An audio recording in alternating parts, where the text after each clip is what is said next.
Video क्रमांक 2021चा त्या ठिकाणी जो पेपर आहे झालेला बोर्डाचा, त्या बोर्डाच्या पेपरमधले आपण पुढचे 15 प्रश्नांचा आज ह्या व्हिडिओमध्ये विश्लेषण करणार आहोत। म्हणजे जवळजवळ 15 प्रकरणांचा 15 भागांचा आपण अभ्यास करणार आहोत। त्याच्यातल्या क्लुप्त्या, त्याच्यातल्या बऱ्याचशा गोष्टी तुम्हाला इथं मनापासून सांगणार आहे। नीट समजून घ्या, वही घेऊन बसा। व्हिडिओ ऐकल्यानंतर नक्की लाईक करा, शेअर करा, सबस्क्राइब करा आणि जर सगळाच अभ्यासक्रम पाहायचा असेल तर त्या ठिकाणी आमचा शिरूर पॅटर्न आहे, त्या ठिकाणी ॲप तुम्ही घेऊ शकता। अतिशय कमी पैशामध्ये सगळ्या प्रकरणांचं सविस्तर विश्लेषण आणि आदर्श पेपर त्या ठिकाणी आहेत। असो, चला पेपर सुरुवात करूया।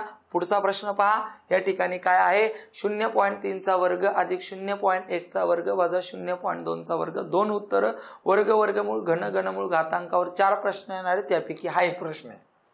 लक्षात ठेवा, दशांश संख्येच्या उजवीकडे नेहमी 2च्या पटीत घर असेल तरच ती वर्ग संख्या असते। एक वर्ग संख्येच्या एकक स्थानी कधीच 2, 3, 7, 8 अंक नसतो। 2 दशांश अपूर्णांकाची बेरीज वजाबाकी करताना दशांश तळाखाली दशांश तळलेले 3 आणि 1/2 म्हणजे वर्गमूळ, 1/3 म्हणजे घनमूळ, 1/4 म्हणजे चौथमूळ, हे सगळ्या बाबींचा अभ्यास।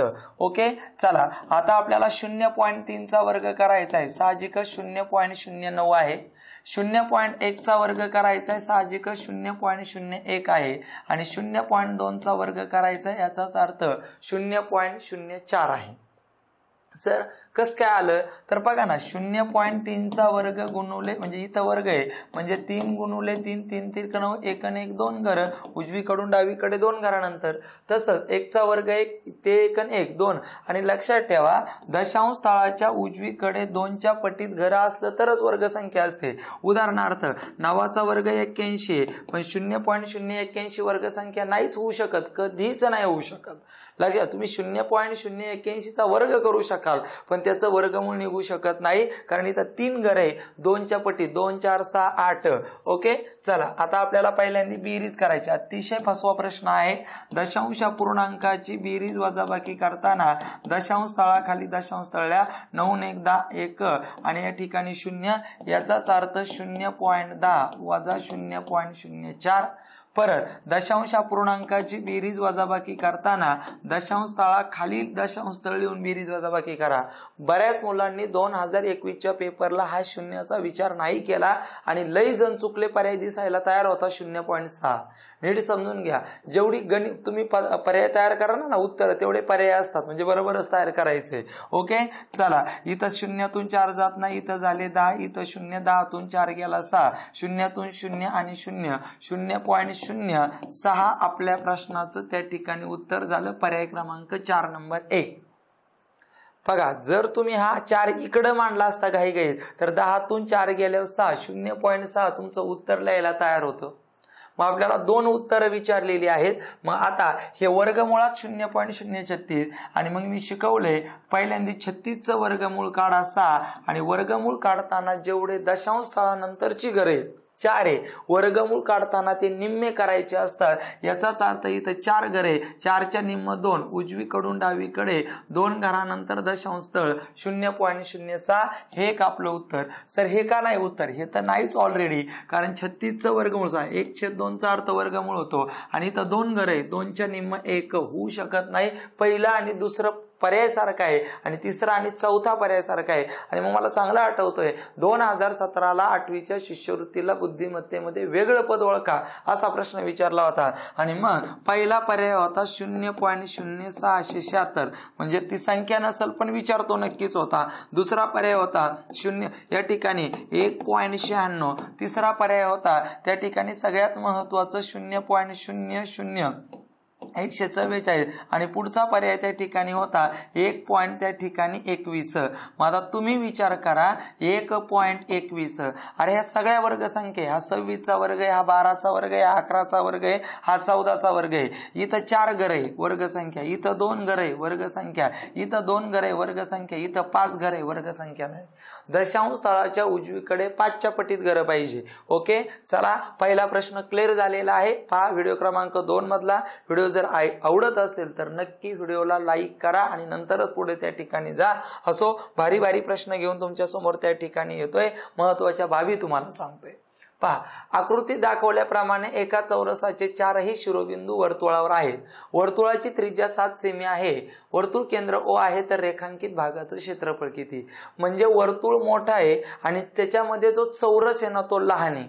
म्हणजे तुला रेखांकित भागाचं ज्यावेळेस क्षेत्रफळ काढायचं असेल ना, तर रेखांकित भागाचं क्षेत्रफळ काढताना नीट ऐका, रेखांकित भागाचे क्षेत्रफळ, मग रेखांकित भागाचं क्षेत्रफळ जर तुला काढायचं असेल तर तुला मोठा भाग वर्तुळे म्हणजेच वर्तुळाच्या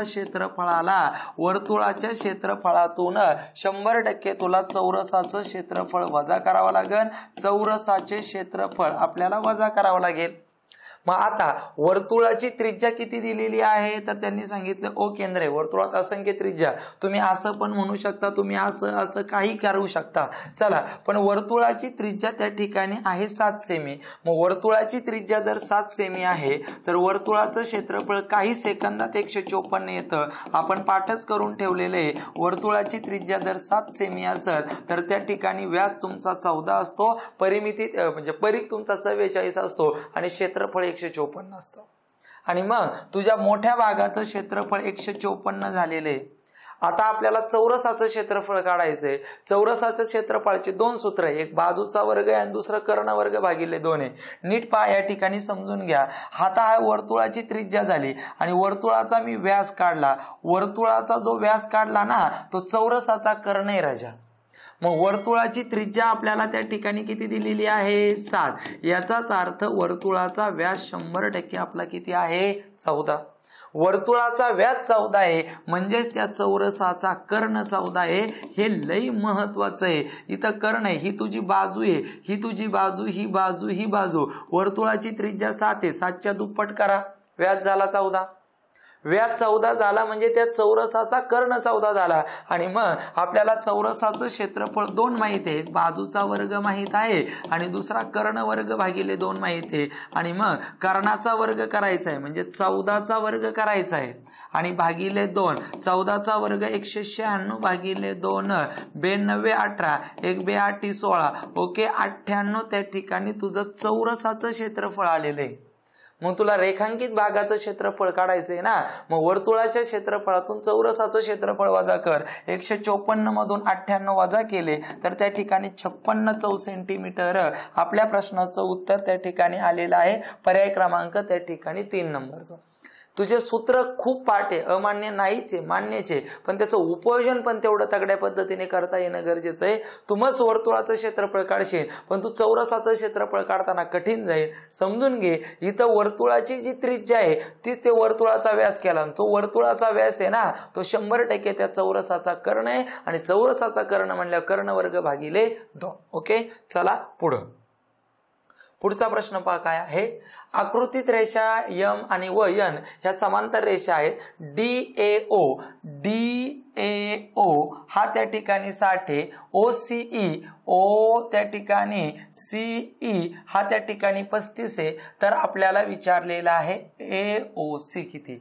अतिशय सोपा भाग आहे, समजून घ्या. तुम्हाला मी व्युत्क्रम कोण, आंतर कोण, संगत कोण, विरुद्ध कोण याच्यावर बऱ्याच वेळा बोललेलो आहे. आता या ठिकाणी समजून घ्या पोराहो, हा DA त्या ठिकाणी ओचा आहे ना, व्युत्क्रम कोण आहे ना, व्युत्क्रम कोण AOG. पावर का नीट ऐका, DAO चा व्युत्क्रम कोण म्हणजे झेड अक्षर, व्युत्क्रम कोण AGO आहे आणि व्युत्क्रम कोणाची मापे 100% समानच असतात. म्हणजे हा 60 आहे तर हा 60 आहे. आता पहा नीटनेटकं समजून घ्या. त्यानंतर आपल्याला दुसरा कोण दिलेला आहे OCA. बघा बरं का, OCE चा बघा, OCE चा व्युत्क्रम कोण म्हणजे इंग्रजीतलं झेड अक्षर हा COG आहे आणि व्युत्क्रम कोणाची मापे समान असतात. म्हणजे हा 35 आहे तर हा पण तुमचा 35च आहे. आणि मग लक्षात ठेवा, मग आपल्याला याचं माप विचारलंय, कोणाचं माप विचारलंय AOC, तो 60 आणि 35, 60 आणि 35 95, पर्याय क्रमांक 2 नंबर आलं. व्युत्क्रम कोणाची मापे सारखं असतात, विरुद्ध कोणाची मापे सारखं असतात, त्याच्यानंतर संगत कोणाची मापे सारखे असतात, त्याच्यानंतर तुझ्या सगळ्यात महत्वाचं कोणता आंतर कोणाच्या मापाची बेरीज 180 असते. मग हा एकमेकांना इंग्रजीतलं उलट झेड म्हणा किंवा सरळ झेड म्हणा, इथले विक्रम कोणाची मापे समानच असतात, संगत कोणाची मापे समानच असतात, त्याच्यानंतर विरुद्ध कोणाची मापे समानच असतात. आणि ही आकृतीच पाठ करून ठेव. अशी आकृती आली का याच्या याच्या मापाची बेरीज करायची आपल्या प्रश्नाचं उत्तर असतं. ओके, चला पुढच्या प्रश्नाकडे त्या ठिकाणी जाऊयात. प्रश्न पहा किती सुंदर आहे. खालीलपैकी चुकीचे विधान कोणती? 2 अचूक पर्याय निवडा. म्हणजे जे चुकीचे आहे ना ते अचूक निवडा. असं इथं पोरं गोंधळले, इकडं तर चुकीचं दिलंय आणि तिकडं तर अचूक पर्याय निवडा. गोंधळ झाला. पहा, एक किरणाला एक मध्यबिंदू असतो, रेषेला एक मध्यबिंदू असतो, वर्तुळातील जीवेला एक मध्यबिंदू असतो, रेषाखंडाला लंबदुभाजक त्याचा मध्यबिंदू जातो. हे प्रकरण, हा विषय, हा त्या ठिकाणी वाक्य जे सत्य असत्य विधान आलेले आहेत, तुला ते कोणत्याही पुस्तकामध्ये दिसणार नाही. हे टोटल बुद्धिमत्तेचं गणित आहे. म्हणजे तुला बौद्धिक चातुर्य, तुला ज्ञान किती, उपजत ज्ञान किती तुझ्याकडं, हे पाहण्यासाठी हा प्रश्न त्या ठिकाणी तयार केलेला आहे. अतिशय सुंदर प्रश्न आहे. मी अतिशय चांगली उदाहरणं देऊन त्या ठिकाणी सिद्ध करतोय. मरेपर्यंत तुमच्या लक्षात राहील. पहा, किरणाला एक मध्यबिंदू असतो. आता पहिली गोष्ट, या विश्लेषणाचं करताना किरण या शब्दाचा अर्थ आहे एका सरळ रेषेत जाणाऱ्या, म्हणजे एकाच बाजूला वाढत जाणाऱ्या त्या ठिकाणी बिंदूंच्या संचयाला आपण किरण म्हणतो. आता किरण इथून सुरू झाला. समजा मी किरणाचं नाव PO दिलं. किरणाचं नाव देताना आरंभ बिंदूचंच नाव सर्वप्रथम दिलं जातं, लक्षात ठेवा. P पासून इकडं निघालेला आहे. आता मला सांगा, ह्या बाणाचा अर्थ असा आहे की तो पुढं कुठंही जाऊ शकतो, अनंत मैल जाऊ शकतो. मग आपल्याला ह्या किरणाचा मध्यबिंदू काढता येईल का? कधीच काढता येणार नाही. जसा जसा किरण वाढेल तसा मध्यबिंदूतला फरक सुद्धा वाढणार आहे. म्हणजे पहिलं विधान 100% चुकीचं आहे. थोडक्यात काय, कोणत्या आकृतीचा मध्यबिंदू काढता येतो? ज्या आकृतीला दोन्ही बाजूने मर्यादा पडते. रेषाखंडाला मी समजा तुम्हाला दिलं, इथं 10 सेंटीमीटरचा रेषाखंड आहे, मध्यबिंदू काढा. तुम्ही 5 सेंटीमीटरवर काढणार आहे राजा हो. समजून घ्या मला काय बोलायचंय. आणि मग या ठिकाणी पहा, दुसरं, पहिलं तर चुकीचंच आहे. चला, B नंबरचं, रेषेला मध्यबिंदू असतो, तेच राव. रेषा दोन्ही दिशेला अमर्याद वाढत जाते. मग मी मध्यबिंदू काढला, पण रेषा वाढतच जाणार आहे, मध्यबिंदू त्या जागेवर राहू शकत नाही. म्हणजे इथं याचा मध्यबिंदू काढता येऊ शकत नाही. चला, Cचं त्या ठिकाणी पाहूयात आपण. वर्तुळातील जीवेला एक मध्यबिंदू असतो. अरे, वर्तुळातली जीवा म्हणजे तू वर्तुळाचा व्यास सुद्धा घे किंवा वर्तुळाची एखादी सरळ जीवा घे.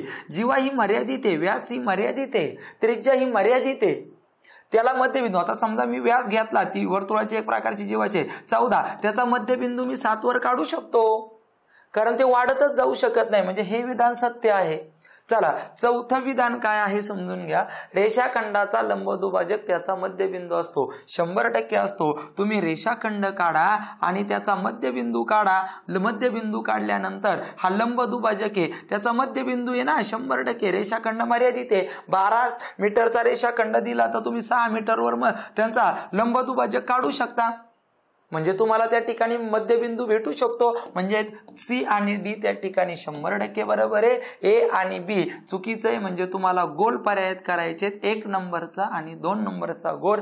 ज्याला दोनही ठिकाणाहून मर्यादा येते त्यालाच आपण मध्यबिंदू काढता येतो. रेषाखंडाला मध्यबिंदू काढता येतील, वर्तुळाच्या त्रिज्येला मध्यबिंदू काढता येतील, वर्तुळाच्या व्यासाला मध्यबिंदू काढता येतील, वर्तुळाच्या जीवेला मध्यबिंदू काढता येतील, पण किरणाला, रेषेला मध्यबिंदू कधीच काढता येऊ शकत नाही. ओके, चला पुढे जायचे.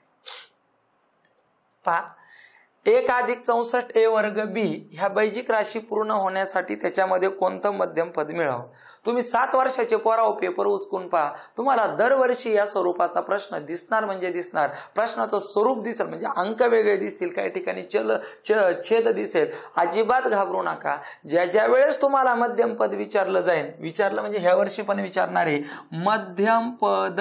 मी आदर्श पेपर मध्ये घेतलं होतं बघा. मध्यम पद काढताना सूत्रचे 2 गुणुले पहिल्या पदाचे वर्गमूळ गुणुले शेवटच्या पदाचं वर्गमूळ. बस, याच्यापेक्षा काही करू नको. शेवटच्या पदाचे वर्गमूळ नीट समजून घे. हे तोंडी पण उत्तर येतं. मी आधी गणित सोडवतो आणि 1 सेकंदात उत्तर कसं काढायचं ते सांगतो. मग 2 पहिल्या पदाचं वर्गमूळ, पहिलं पद हे. चला, शेवटच्या पदाचं वर्गमूळ म्हणजे 64 A वर्ग आणि B वर्ग आहे. चला इथं 2 1 चं वर्गमूळ 1 निघालं, 64चं 8 निघालं, ए चा वर्गाचं वर्गमूळ ए निघालं, बी च्या वर्गाचं वर्गमूळ बी निघालं, 8 2 16 16 1 16 16 ए बी. आणि लक्षात ठेव, एक अधिकचं उत्तर असतं आणि एक वजाचं उत्तर असतं, एक अधिकचं उत्तर आणि एक वजाचं उत्तर आहे. पडले 2 मार्क.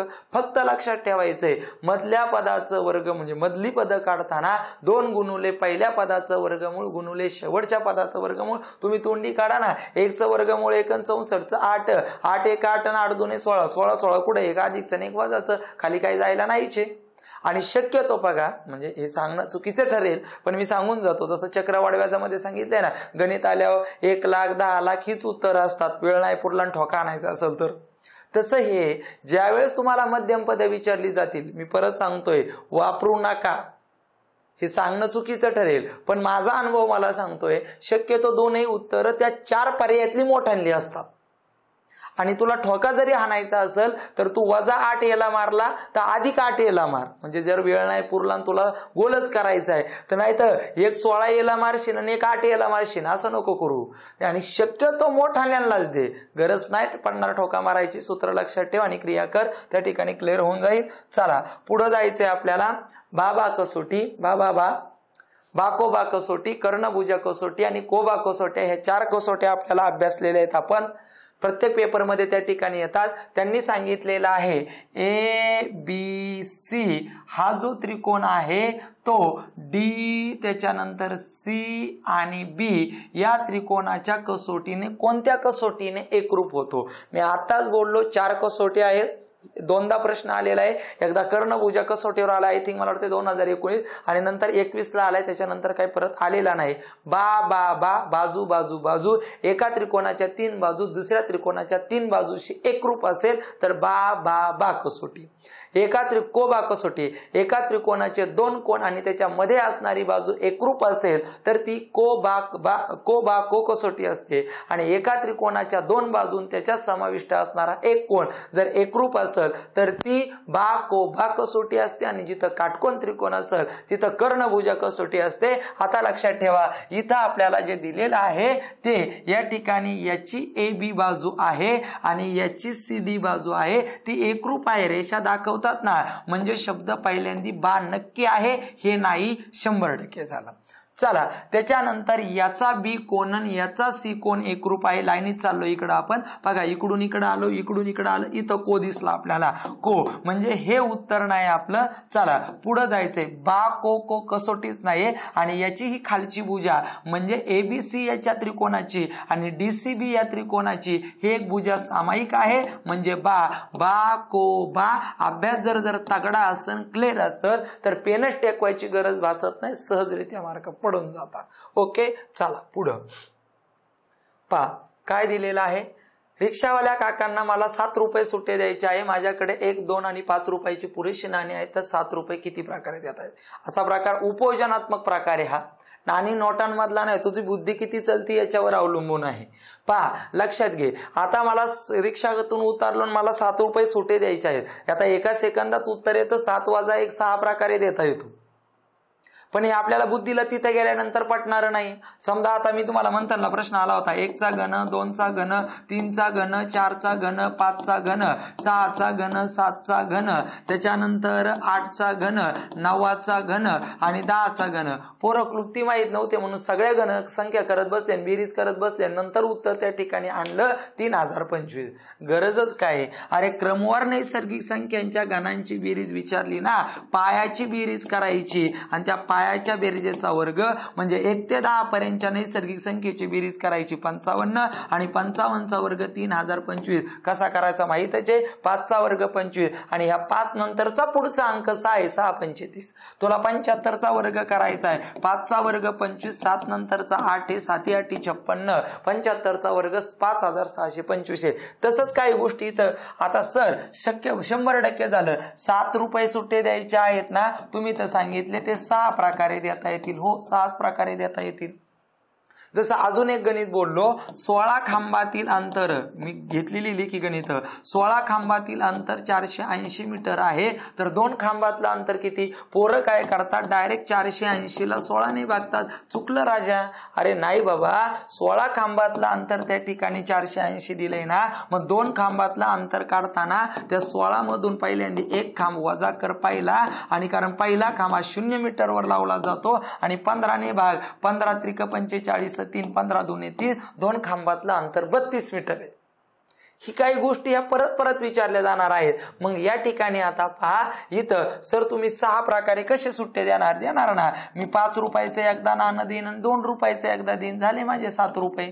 चला, मी 5 रुपयाचं एकदा देईन आणि 1 रुपयाचे 2 नाणे देईन, झालं माझं. त्याच्यानंतर मी 2 रुपयाचे त्या ठिकाणी 3 देईल आणि 1 रुपयाचं 1 देईल, झाले माझे त्या ठिकाणी 7 रुपये. चला, माझे 2 रुपयाचे त्या ठिकाणी मी 2 देईल आणि 1 रुपयाचं त्या ठिकाणी 3 वेळा देईन, झाले माझे 7 रुपये. त्याच्यानंतर मी 2 रुपयाचं 1 देईल आणि 1 रुपयाचे त्या ठिकाणी मी 5 नाणे त्या ठिकाणी देणारे, झाले माझे 7 रुपये. ओके, 1 झालं, 2 झालं, 3 झालं, 4 झालं, 5 आणि मी 1 2 3 4 5 आणि 6 आणि मी 1 रुपयाची 7 नाणी त्या ठिकाणी देऊन टाकील. लक्षात ठेवा, 1 2 2 4 2 6 1 त्या ठिकाणी 7, विषय संपला. आता याच्यापेक्षा तुम्ही विचार करा, वहीवर पानावर काय तुम्हाला रात्रंदिवस करायचं आहे. अजून सर कोणतं नाणं देऊ?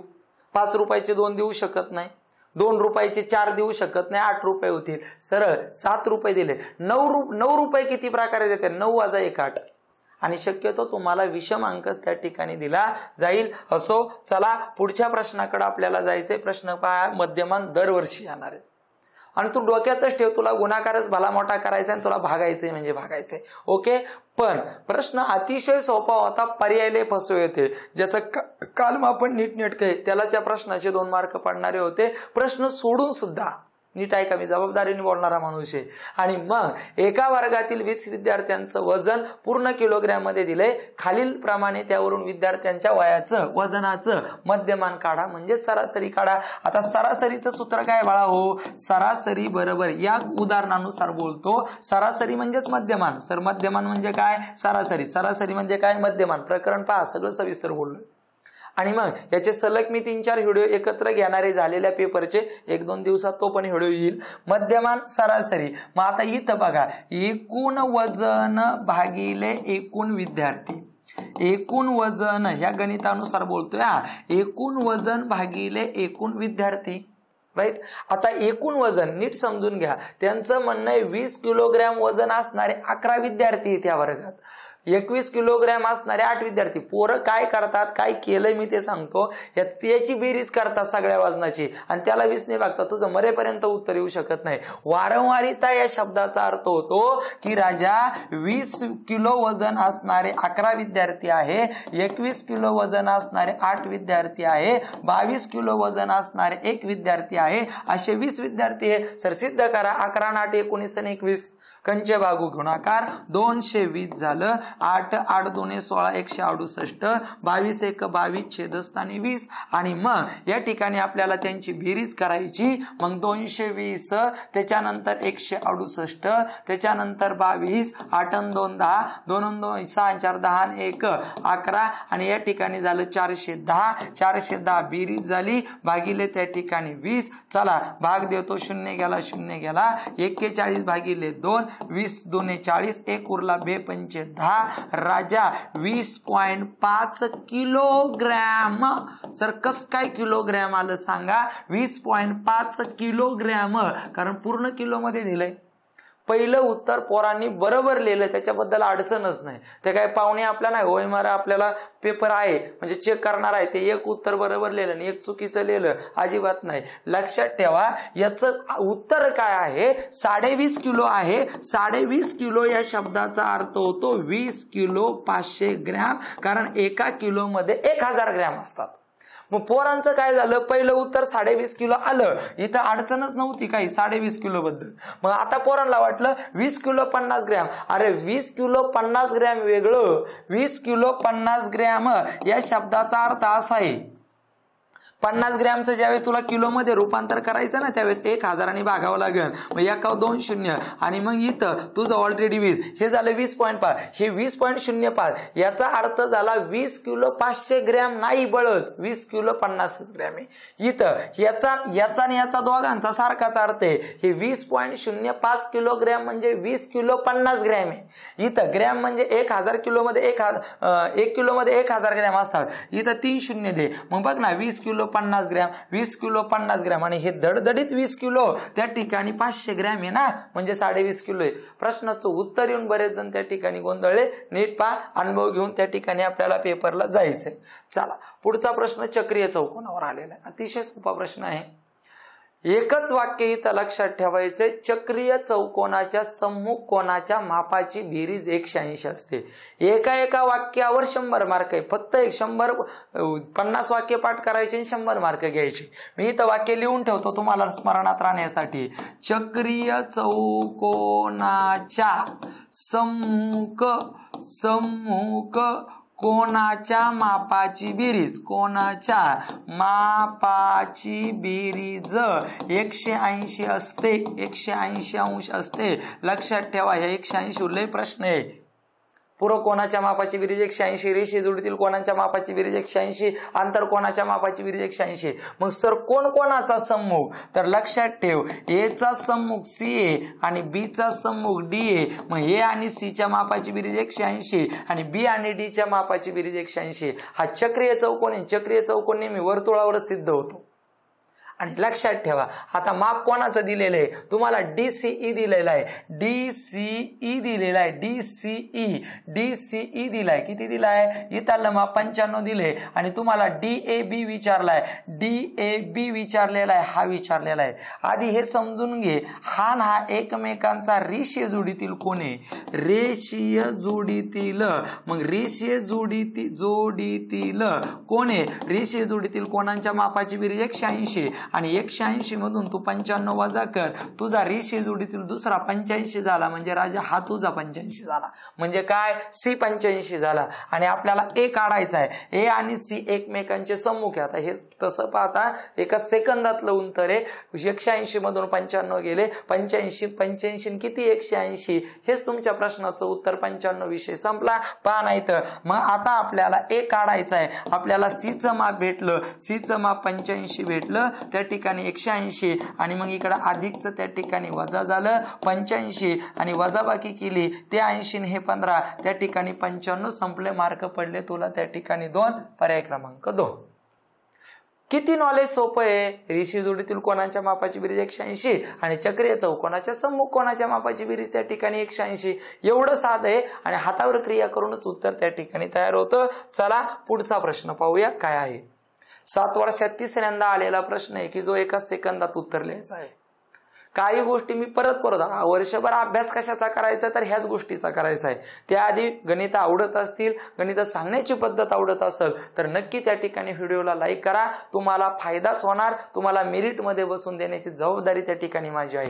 गणिताला तर मार्कच त्या ठिकाणी पडतील. फक्त बारीक बारीक गोष्टी पाठांतर करा, समजून घ्या, सूत्र पाठ करा, क्लुप्त्या लक्षात ठेवा. नाही तर तुझ्या मूळ संख्याच पाठ नाही, तुला कसं काय मार्क पडतील. पहा, एका आयताकार 20 सेमी गुणुले 10 सेमी मापाच्या थर्मोकॉल शीट मधून 2 सेमी गुणुले 5 सेमी मापाचा आयताकार तुकडा कापला तर उरलेल्या थर्मोकॉल शीटसाठी खालीलपैकी कोणतं वाक्य अचूक आहे. माझा तुम्हाला सरळ प्रश्न आहे राजा हो. एक 20x10 आहे ना, एक त्या ठिकाणी थर्मोकॉलचा तुकडा होता. आता थर्मोकॉलचा तुकडा होता, सगळ्या पर्यायामध्ये शब्द परिमिती राजा, परिमिती शब्द आहे बघा.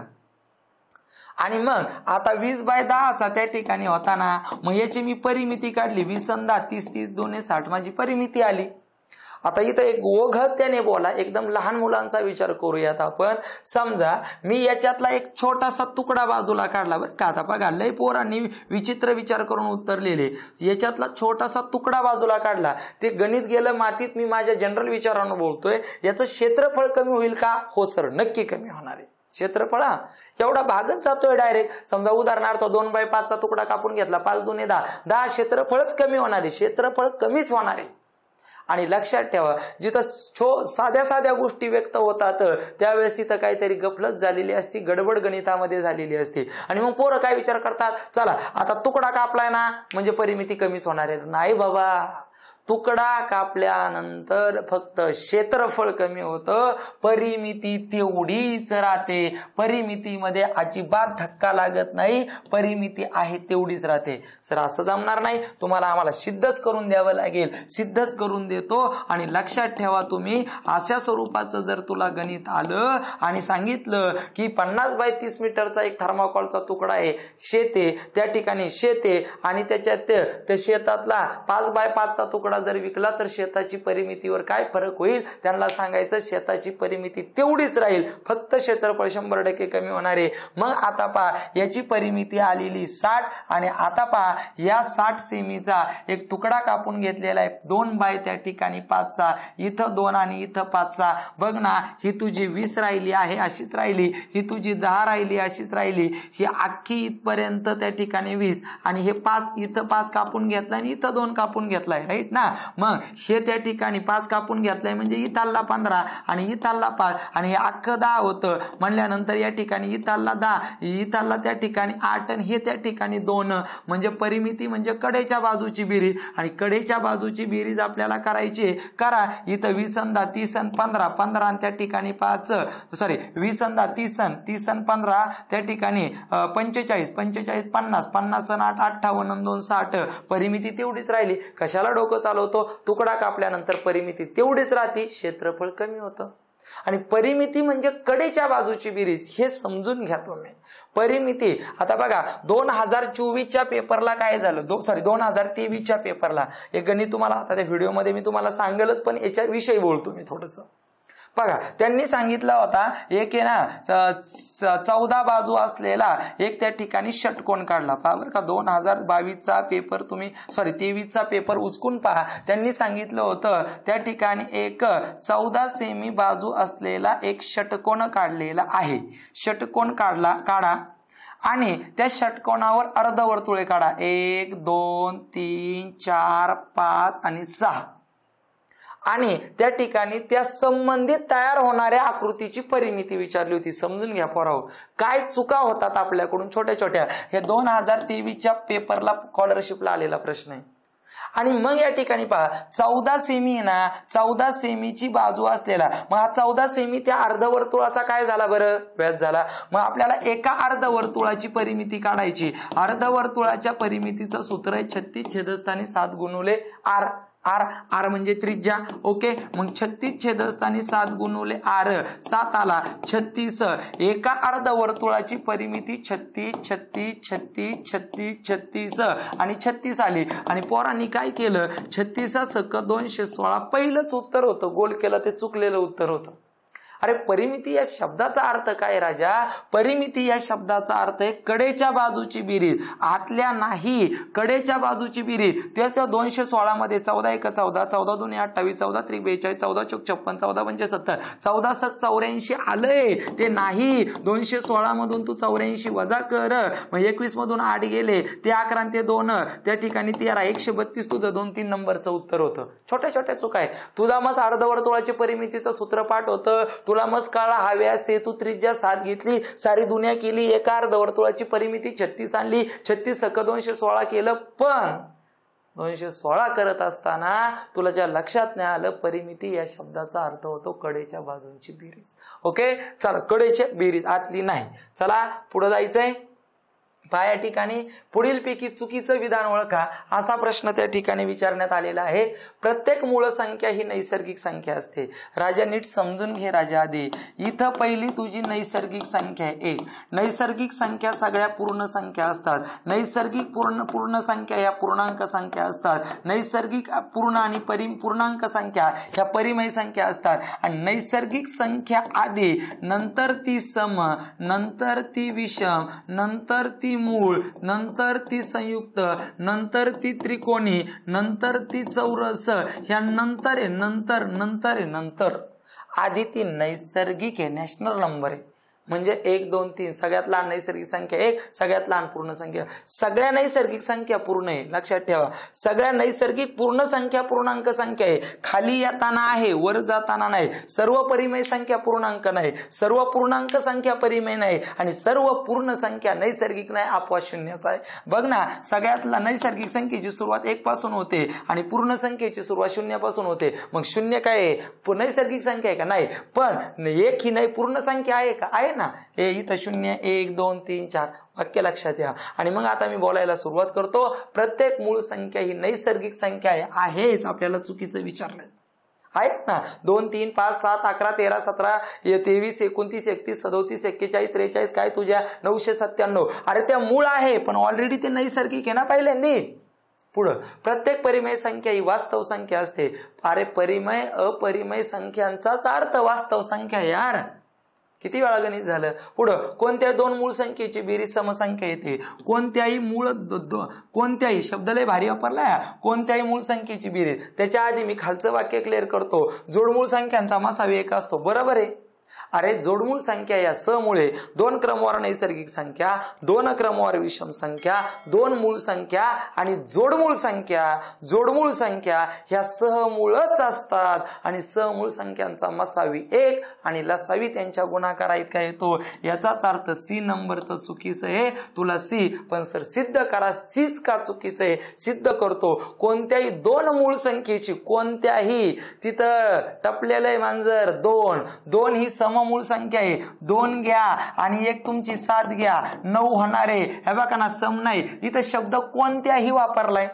त्यांनी असं दिलंय का? त्या ठिकाणी काय म्हणले का ते फक्त विषम मूळ संख्येची बेरीज सम येते. हो, तू विषम मूळ संख्येची बेरीज कर ना, ती तुला समज येणार आहे. पण त्यांनी कोणत्याही शब्द वापरला. याचा अर्थ तुला 2 ते जे मांजर आहे ना बसलेलं, ते 2 लय जणांना चुकवतं. कारण सगळ्यात सम मूळ संख्येमध्ये सगळ्या विषम मूळ संख्या आहे, अपवाद फक्त 2चा आहे आणि तो 2 आपल्याला लय गडबड करायला लावतो. म्हणून पर्याय क्रमांक सी चुकीचं. सहमूळ संख्या, जोडमूळ संख्या, क्रमवार विषम 2 संख्या, क्रमवार नैसर्गिक संख्या या समूळे आणि समूळ संख्यांचा मसावी 1 असतो. लसावी त्यांच्या गुणाकार आहेत का? 1 ते 100 पर्यंत 8 जोडमूळ संख्या. 2023 ला त्याच्यावर प्रश्न होता. 1 ते 25 पर्यंतच्या मूळ संख्येची बेरीज खालीलपैकी कोणत्या जोडमूळ संख्येच्या बेरजेपेक्षा 44 ने त्या ठिकाणी कमी आहे? साहजिकच 71 आणि 73, 59 आणि 61, 41 आणि 43, 29 आणि 31, त्याच्यानंतर 17 आणि 19, 5 आणि 7, 3 आणि 5 अशा 1 ते 100 पर्यंत 8 जोडमूळ संख्या आहेत. चला पुढच्या प्रश्नाकडे जायचे. अतिशय सोपा. रेषीय जोडीतील कोणांच्या मापाची बेरीज 180 असते. विरुद्ध कोणाची मापे सारखे असतात. डोकं लावायचं नाही. ह्या 2 वाक्यात वजाबाकी करायची. उत्तर चला. ओ हा बिंदू आहे, वाय ची किंमत काढा. अरे राजा, हे एकमेकांचे रेषीय जोडीतील कोण आहे बाबा? हा 34 असेल तर हा राजा 34 आहे. मग तुला इथला काढायचा आहे. मग हा एकमेकांचे रेषीय जोडीतील आहे. रेषीय जोडीतील कोणांच्या मापाची बेरीज 180 असते. आणि मग दादा तू हे 180 मधून 34 वजा कर. तुझं एका सेकंदात उत्तर 146 आलं. मग जर तुझं हे 146 असेल तर हे 146 आहे. विरुद्ध कोण आहे? आणि मग या सगळ्यांची दणदणीत बेरीज कर. 100% ती 360 होणार आहे. वर्तुळाचा अंशात्मक माप. साधं उत्तर आहे. चला पुढच्या प्रश्नाकडे आपल्याला जायचं आहे. पहा काय प्रश्न आहे. खालील विधाने वाचा व योग्य पर्याय निवडा. 2 अचूक पर्याय निवडा. 7 वर्षामध्ये फक्त 2020 लाच जरा कसोटी वैचारिक आली होती. बाकी एकदम लहान मुलांची 2री, 3रीच्या कसोट्या आल्या होत्या. पाहू आपल्याला योग्य विधान आणि 2 अचूक. 3 व 4 ने भाग जाणाऱ्या संख्येला 8 ने भाग जातो. पहिलंच विधान 100% चुकीचं आहे. चुकीचंच आहे. बघा बरं का, प्रश्न लय सोपा आहे, पर्याय लय बेकार आहे. त्यांनी काय सांगितलंय? खालील विधाने वाचा व योग्य पर्याय निवडा. 2 अचूक. मग या ठिकाणी त्यांनी काय दिलंय? 3 आणि 4 ने विभाज्य असणाऱ्या संख्या ह्या 8 ने विभाज्य असतात. आणि मग त्यांनी पहिला पर्याय बघा, अविधान अयोग्य. हा बाबा अविधान अयोग्यच आहे. अविधान अयोग्यच आहे. अविधान अयोग्यच आहे. बरोबरच आहे. म्हणजे तुला गोल करताना 1 नंबरवर गोल करायचा आहे. लक्षात घे, 6 ने भाग जाणाऱ्या संख्याला 2 आणि 3 ने जातो, 12 ने भाग जाणाऱ्या संख्येला 3 आणि 4 ने जातो, 15 ने भाग जाणाऱ्या संख्येला 3 आणि 5 ने जातो, 18 ने भाग जाणाऱ्या संख्येला 2 आणि 9 ने जातो, 24 ने भाग जाणाऱ्या संख्येला 3 आणि 8 ने जातो, 36 ने भाग जाणाऱ्या संख्येला 4 आणि 9 ने जातो, 45 ने भाग जाणाऱ्या संख्येला 5 आणि 9 ने जातो, 72 ने भाग जाणाऱ्या संख्येला 8 आणि 9 ने जातो, 99 ने भाग जाणाऱ्या संख्येला 9 आणि 11 ने जातो. मान्यचे? मान्यच आहे, अमान्य नाहीच. इथं पोराव नीट समजून घे. आता इथं काय आहे समजून घे की या ठिकाणी त्यांनी सांगितलंय 3 आणि 4 ने भाग जाणाऱ्या संख्येला 8 ने भाग जातो, नाही 3 आणि 4 ने भाग जाणाऱ्या संख्येला 12 ने जातो. पर्याय अयोग्यच आहे. म्हणजे त्यांनी आपल्याला योग्य पर्याय निवडायला लावलाय. पहिला पर्याय तुझा बरोबरच आहे, हा नाही बरोबर, हा चुकीचा आहे. त्यांनी इथं क्लिअर केलंय अविधान अयोग्य आहे. बरोबर आहे ना, अविधान अयोग्यच आहे. प्रश्न सोपा असून सुद्धा मार्क निघून जाणारा प्रश्न आहे. पर्याय चला, 2 व 9 ने भाग जाणाऱ्या संख्या 18 ने भाज्य आहेत. बरोबर ना, 2 आणि 9 बरोबर विधान आहे. चला, 6 आणि 10 ने विभाज्य असणाऱ्या संख्यांना 2 ने भाग जातो, जाणार 6 आणि 10 तुझ्या समसंख्या आहे आणि 2 ने भाग जाणार म्हणजे जाणार, हे सुद्धा सत्य आहे. विधान ब आणि क योग्य आहे, योग्यच आहे, योग्यच आहे. विधान अ आणि ब योग्य अजिबात नाही, अजिबात नाही, अजिबात नाही. अयोग्य आहे आणि ब योग्य आहे. इथं विधान क योग्य अजिबात नाही की विधान क योग्यच आहे. पण बाबा सर मी गोल कोणावर करू? दोन. तुला गोल पहिला आणि दुसऱ्यावर राजा करायचा, एवढं महत्वाचं आहे. प्रश्न सोपा, पर्याय विचित्र, पर्याय आपले मार्क त्या ठिकाणी घेऊन जाणारे. अविधान अयोग्यच आहे. त्यांनी काय सांगितलंय? खालील विधाने वाचा आणि योग्य पर्याय निवडा. 2 आणि 4 ने भाग जाणाऱ्या संख्येला 8 ने जातो, चुकीचंच आहे, चुकीचंच आहे. पण त्यांनी इथं बघा अयोग्य, हा अयोग्यच आहे. ओके, प्रश्न समजून घ्या. परत एकदा शांत विचार करा, व्हिडिओ पुन्हा पहा, लक्षात येईल. ओके, चला पुढचा प्रश्न आहे पहा, एकदम उपयोजनात्मक, एकदम भारी. सूत्रपाठ असून उपयोग नाही, तर सूत्राचं उपयोजन करता येणं ज्याला जमलं त्यालाच या प्रश्नाचं उत्तर जमलं. पहा सांगितलंय त्यांनी दंडगोलाचं, दंडगोल म्हणजेच त्या ठिकाणी राजा तुझी वृत्तचित्ती, दंडगोल म्हणजेच त्या ठिकाणी ॲक्वागार्ड, दंडगोल म्हणजेच लोखंडी नाणे, दंडगोल म्हणजेच नाणं, लोखंडी सळई, कणगी, धान्य ठेवण्याची, सगळं दंडगोल. आणि गोल म्हणजेच त्या ठिकाणी पोलीस भरतीचा मुला जो गोळा टाकतात ना तो गोल. पोरं गोल म्हणजे वर्तुळ धरतात, चुकलेलं आहे सगळं. आणि मग समजून घे, गोलाचं एकूण पृष्ठफळ, गोलाचं एकूण दंडगोलाचं एकूण पृष्ठफळ, दंडगोलाचे एकूण पृष्ठफळ, दंडगोलाचे एकूण पृष्ठफळ आणि हे गोलाच्या पृष्ठफळाचं जर समान करायचं असेल तर खालीलपैकी कोणती बाग द्यायला लागेल? हे लई हुशार पोरांना प्रश्नच नाही समजला. समजून घ्या. तुला पहिल्यांदा दंडगोलाचं एकूण पृष्ठफळ माहित पाहिजे, जे 2 पाय r कंसात r अधिक h आणि गोलाचं पृष्ठफळ आणि वक्र पृष्ठफळाचं एकच सूत्र आहे 4 पाय r वर्ग. आता सर म्हणजे दंडगोलाचा आपल्याला पायची तर किंमत समानच असते 22/7 किंवा 3.14. म्हणजेच आपल्याला इथं r या शब्दाचा अर्थ होतो तुझा त्रिज्या, त्याच्यानंतर h या शब्दाचा अर्थ होतो उंची, r या शब्दाचा अर्थ होतो त्रिज्या. म्हणजेच तुला दंडगोलाचं एकूण पृष्ठफळ आणि गोलाचं एकूण पृष्ठफळ समान होण्यासाठी असा पर्याय तयार करायचा आहे की त्याच्यात तुझी त्रिज्या किंवा व्यास किंवा लंब उंची या सगळ्या बाबींचा विचार झालेला पाहिजे. बघ, गोलाचा व्यास आणि दंडगोलाची त्रिज्या, अरे तू गोलाचा व्यास घेऊ शकतो 14 आणि दंडगोलाची त्रिज्या त्या ठिकाणी 14 म्हणजे 14 घेऊ शकतो आणि गोलाचा व्यास 14 घेऊ शकतो. पण राजा इथं आपल्याला दंडगोलाबाबत h गरजेचा आहे ना, हाईट गरजेची आहे ना, हाईटचा इथं विषयच नाही झाला. चौथा पर्याय बघ, दंडगोलाची उंची आणि गोलाच्या व्यास एवढी. आता बघ, तू दंडगोलाच्या उंचीचा विषय घेतला, मान्य आहे तुला, गोलाच्या व्यास घेतला, गोलाच्या व्यासाचे निम्मे गोलाची त्रिज्या येईल. पण इथं आपल्याला सगळ्यात महत्वाचे दंडगोलाच्या त्रिज्येचा विषय नाही घेतला, नाही जमणार.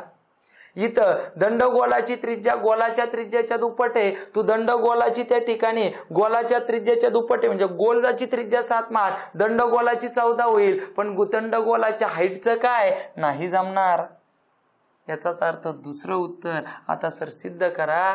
दंडगोलाची त्रिज्या व उंची गोलाच्या त्रिज्या एवढी आहे. किती रे सोपं. बघ ना, मी गोलाचीच त्या ठिकाणी मी गोलाचीच त्रिज्या 7 मानून टाकली. गोलाची त्रिज्या 7 मांडली आणि मग बघ पायची किंमत 22/7. माझी दंडगोलाची त्रिज्या सुद्धा गोलाच्या त्रिज्या एवढीच आहे आणि हाईट सुद्धा तेवढीच आहे. कंचे भागू बेव. कंसातली क्रिया त्या ठिकाणी करा आणि कंसातली जर क्रिया आपण केली तर 7 आणि 7 14. पग राजा पग. मी तुला सारखा आणून दाखवणार. 22/7 22/7 गेला. त्याच्यानंतर इथाले 7 गेले. इथाले त्या ठिकाणी 7 गेले आणि इथं बघ 14 दुने 28 उरले आणि इकडं बघ 7 चोका 28 उरले. 28 28 झालं. दोनही बरोबर झालं. बौद्धिक गणित होतं जे तुला 6-7 प्रश्न डेंजर झोन मधले येणार आहे त्याच्यातलं हे होतं. तू लक्षात घे. म्हणजे इथं तुझे सूत्र पाठांतराला लई किंमत आहे. 99% किंमत सूत्र पाठांतरालाची. तुला गोल म्हणजे वर्तुळ घेशील तर वाटोळ होऊन जाईल पार. गोल म्हणजे गोलच आहे. गोलाचं एकूण पृष्ठफळ वक्र पृष्ठफळ एकच सूत्र आहे 4 पायावर वर्ग आणि गोलाच्या घनफळाचं सूत्र 4/3 पायावर घन आहे. दंडगोलाचं वक्र पृष्ठफळ 2 पाय RH आणि घनफळ पाय वर्ग याचे. आणि मग मला सांगा R म्हणजे त्रिज्या, H म्हणजे हाईट. तुला असा पर्याय शोध की तिथं तुझ्या गोलाच्या त्रिज्येच्या बरोबर त्या दंडगोलाची त्रिज्या आणि उंचीचा विचार झाला पाहिजे. फक्त तो दुसऱ्याच पर्यायामध्ये त्या ठिकाणी झालेला आहे. सुंदर गणित आहे पहा. आणि अतिशय म्हणजे आपण 50 प्रश्नापैकी आता पुढचे आपण 15 प्रश्न पाहतोय. मग 20 शिल्लक राहील. पुढच्या व्हिडिओमध्ये 20 येतील डायरेक्ट. एका फळ विक्रेत्याने 48 रुपये डझन दराने 48 डझन केळी खरेदी केली. त्याने 1 डझन केळी नासली. उरलेली सर्व केळी प्रत्येकी 72 रुपये डझन या दराने विकली तर त्याला नफा किती रुपये झाला. शेकडा सुद्धा नाही विचारला. 1 डझन म्हणजे 12 वस्तू, 1 दस्ता म्हणजे 24 वस्तू, 1 ग्रोस म्हणजे 144 वस्तू, 480 वस्तू म्हणजे 1 रिम. ह्या सगळ्या गोष्टींचं नॉलेज पाहिजे. आता 48 रुपये डझन दराने 48 म्हणजे मी खरेदी किंमत पहिल्यांदा काढतो त्याची. एकदम सुंदर खरेदी किंमत आहे. 48 रुपये डझन दराने 48 घेतल्या म्हणजे मला दोघांचा गुणाकार करायचा आहे. 8 8 64 4 चौक 16 8 चौक 32 32 2 64 आणि मग 48 चा वर्ग बघा ना त्या ठिकाणी 2304 आला. ओके 2304. आता हे सगळं वर्गामध्ये मी बोललेलो आहे. इथं काही सविस्तर बोलत नाही. किंवा तो 48 गुणुले 48 करून टाक. 2304 रुपये खरेदी किंमत आली. आता त्यांनी काय सांगितलंय माहिती आहे. त्यांनी सांगितलं 1 डझन केळी खराब झाली. 1 डझन केळी खराब झाली. याचाच अर्थ आता 47 डझन राहिली आणि उरलेली सर्व केळी त्याने 72 रुपये डझन दरानेच विकली. 100% नफा झाला असणार आहे. कारण घेतली 48 रुपये डझन आणि एकच त्या ठिकाणी खराब झाली आणि डायरेक्ट 72 ने विकली म्हणजे नफा झालाय. आता त्या ठिकाणी 47 गुणुले त्या ठिकाणी 72 यांचा गुणाकार करा. 7 2 14 चालेल. 7 4 2 8 आणि 1 9 0 7 7 49 7 चौक 28 28 32 4 18 1 आणि बघ ना राजा तुझी विक्री किंमत 384 रुपये त्या ठिकाणी झालेली आहे. आणि मग आता खकी 2304 विकी 384. साहजिकच प्रॉफिट होणार आहे, नफा होणार आहे. नफ्याचं सूत्र विक्री किमतीमधून खरेदी किंमत त्या ठिकाणी वजा करायची आहे आणि मग 1080 रुपये तुझा नफा झालेला आहे. ओके अशा पद्धतीने आदर्श पेपर क्रमांक 2021 चा जो बोर्डाने पेपर घेतलेला आहे त्याच्यातले 30 गणिताचे प्रश्न आपले पूर्ण झाले. मराठीचे पण 25 प्रश्न त्या ठिकाणी पूर्ण केलेले आहेत. फक्त आता गणिताचे 20 प्रश्न बाकी आहे. ते पण उद्या त्याचा त्या ठिकाणी व्हिडिओ येईल, युट्यूबला येईल. पण जर व्हिडिओ आवडत असेल आणि असेच जर व्हिडिओ तुम्हाला पाहिजे असतील तर नक्की आमच्या त्या ठिकाणी या व्हिडिओला लाईक करा. तुमच्या एक लाईकमुळे आम्हाला कामाची अतिशय चांगल्या प्रकारची त्या ठिकाणी ताकद मिळते आणि आम्ही अजूक नवीन नवीन गणित अजूक नवीन नवीन प्रकार तुमच्या समोर घेऊन येण्याचा प्रयत्न आमचा त्या ठिकाणी असतो. असूयात. थांबू. धन्यवाद.